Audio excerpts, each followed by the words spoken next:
Hello there. Today I'm going to talk to you about an extremely important subject when learning any language, and especially English. That's how to learn vocabulary. First thing I want to talk about is knowing a word actively and passively. What does that mean? What's the difference? If we know a piece of vocabulary actively, it means we know it from Turkish or French into English, and from English into Turkish. However, if I am not able to use the word, but I can understand it from its context, this is what we call passive knowledge. Okay? We don't need to know every single word to be able to speak a language. You don't have to learn every single word you see actively. Okay? There are lots of words, especially in the English language, that we need to understand if we hear it on television, but we don't necessarily need to reproduce ourselves. This can be true for TOEFL and IELTS too.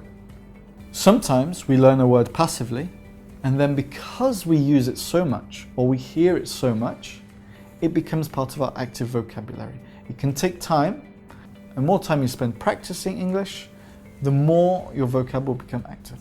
Here are my top tips for how to learn vocabulary. The first thing you need to do is have a small notebook, an A6 notebook, okay? Or sometimes I use an application on my phone for writing notes. If I hear a new word, if I'm not sure of a word in Turkish but need to know it, I can write this down. I have somewhere to make notes, to think about the language, and later I can look it up. But more importantly, for my last Turkish lesson, I have 10, 15, 20 vocabulary items.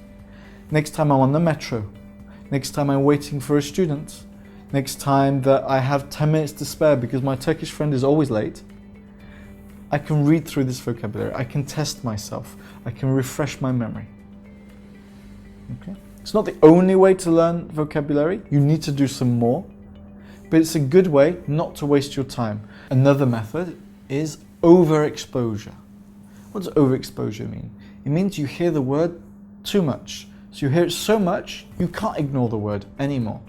You might not live in an English-speaking country, but you do have access to English materials, to English teachers on Cambly. There are always ways for new words to enter your vocabulary and put in your notebook. Find a hobby, find a passion, find a subject you want to learn about. I'll give you the opposite example. Here in Turkey, I don't have a car and I don't drive. So if you ask me any Turkish vocabulary relating to a car, I don't know it. It's not important for me and I don't use it. Maybe it's the same for you. If I bought a car, suddenly it becomes important. So prioritize your vocabulary learning to something you love or something you need. Going further into something you enjoy, enjoy learning the language. One of the things I do for all students is teach them how to say, how are you? So many students come to me and say, how are you? Fine, thank you, how are you? Technically, it's correct, but A, it's boring for me as a teacher. Also, it's not realistic. We say, what's up? How you doing? Ne yapıyorsun? Okay, these kind of things. The same in Turkish. Ne haber? So find some good words, find some things you enjoy, learn them. Call your friends and say, hey, I found a new word in English. When you're talking to your teachers, use these idioms even if they're not relevant. There are many times when I say to Turkish people, what does this word mean? Actually, I already know the meaning, but when they explain it, maybe they give me a different meaning, or it helps me remember, gives me a different context. Okay? Don't pretend or don't think that you know a word. Okay? We can always learn more and we can always try and use it in different contexts. So use the vocabulary as well as learning it. So I gave you some tips, but now I want to give you some techniques. Okay? It's all very well saying, okay, now I have my list of words. But how do you learn them?